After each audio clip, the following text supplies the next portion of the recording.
Et Grüezi! Aujourd'hui, c'est le deuxième épisode de notre mini-série sur le kebab où on essaye de faire le meilleur kebab possible. Dans le premier épisode, on a vu comment réaliser des pains moelleux et gonflés, donc si vous n'avez pas vu, séance de rattrapage, juste ici. D'ailleurs, je vous encourage à réaliser les pains à l'avance, ce qui tombe aujourd'hui plutôt bien parce qu'on a tout le reste à faire et on a beaucoup de pita sur la planche. Avant de pouvoir croquer dans le sandwich de nos rêves, est-ce que je survends pas un peu les choses quand même? Commençons par le commencement, la viande.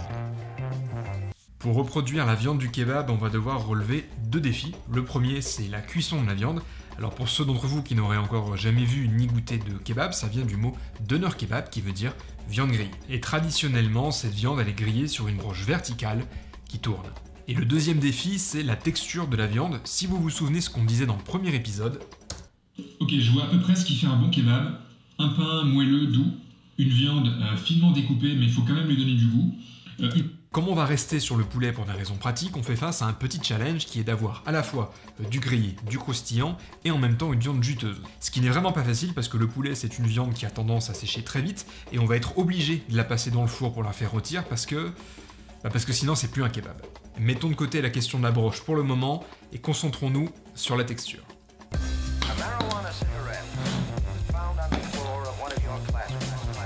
On va couper ces blancs de poulet pour avoir des tranches vraiment très fines.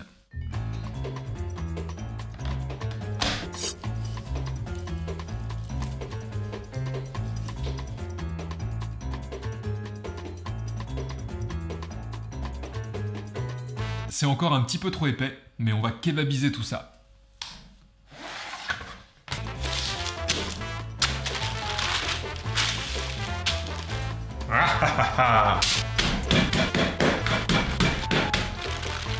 C'est exactement cette finesse qu'on va chercher à avoir. Là, on est très bien. Hop!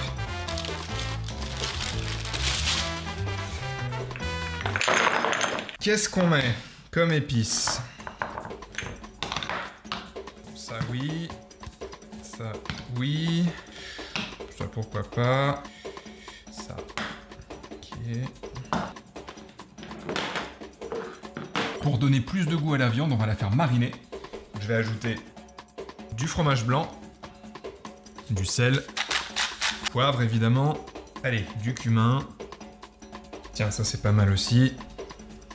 Un peu de paprika, un petit peu de piment, de l'huile d'olive pour donner un peu plus de gras, un peu plus de moelleux.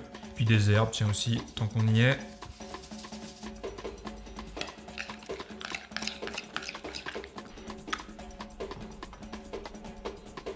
Et là, on va masser délicatement la viande pour bien l'enrober de marinade.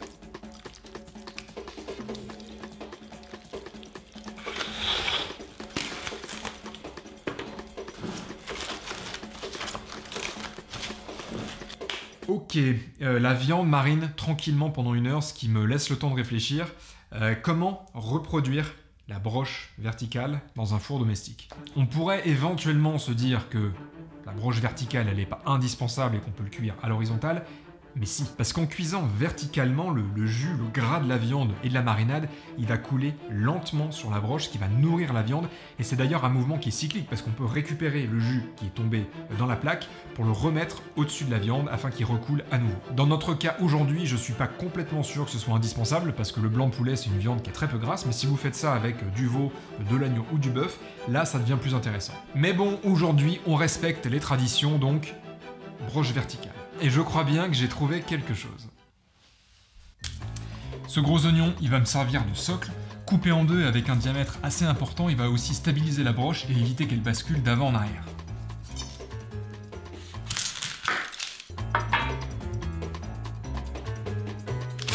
Et voici ma broche. Bon, j'aurais aimé que ces pics à brochette soient un peu plus épais pour vraiment reproduire la broche, mais je vais en mettre plusieurs, et ça va suffire à gagner de la stabilité.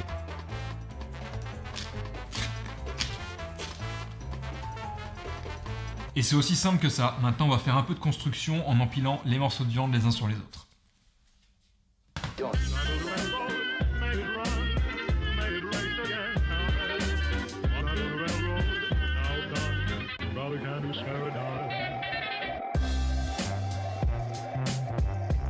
Bon, c'est super artisanal, mais ça marche, hein. Et pour terminer, je vais mettre une demi-orange sanguine sur le dessus. Comme ça, elle va libérer son jus en cuisant et ça va nourrir la viande, ça va lui donner un petit côté acidulé.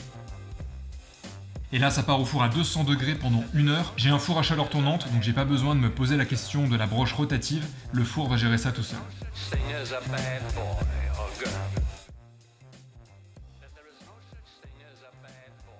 Pendant que la viande rôtit doucement dans le four, je vais réaliser la sauce blanche parce qu'elle aussi, elle a besoin d'un peu de temps.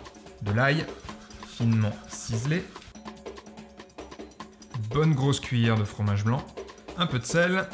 Et les herbes de votre choix, mais quand même, à minima, un peu de persil pour rester couleur locale.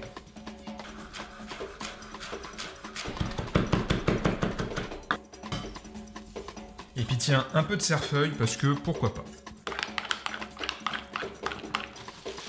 Pour que l'ail perde un peu son côté fort piquant et puis qu'il relâche tous ses arômes dans la sauce, on va la laisser tranquillement au frigo jusqu'à ce qu'on serve le kebab.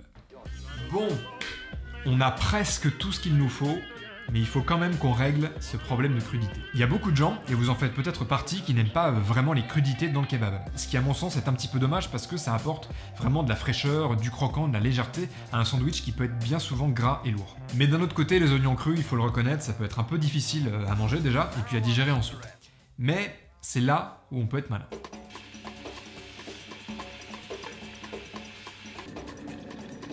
Si on se débarrasse du piquant de l'oignon, on peut quand même conserver le croquant, l'acidulé, la fraîcheur sans les désagréments. Et pour ça, on va utiliser un peu d'eau bouillante,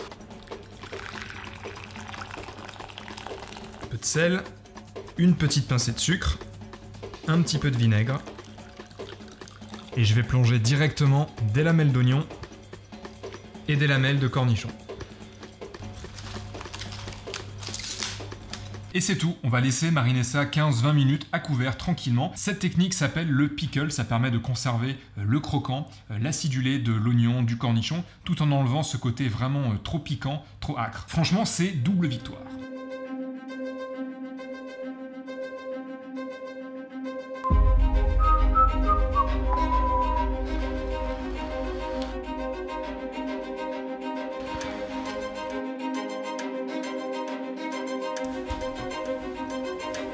Regardez la viande en surface, comme elle est grillée, caramélisée.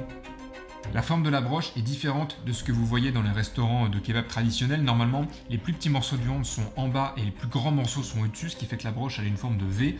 Mais là, je voulais vraiment renforcer la stabilité de la broche pour éviter qu'elle bascule. Donc j'ai mis les plus gros bouts en bas et les plus petits bouts au-dessus. Mais si vous pouvez faire l'inverse, faites-le parce que ça renforce le côté visuel et c'est plus joli.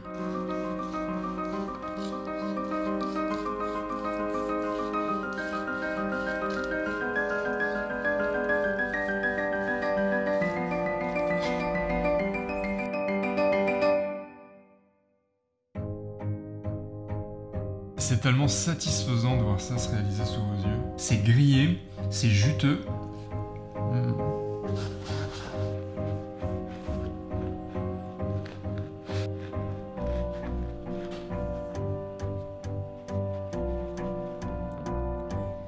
Généreusement, doucement. Un petit peu de salade ciselée. Les pickles d'oignons et de cornichons.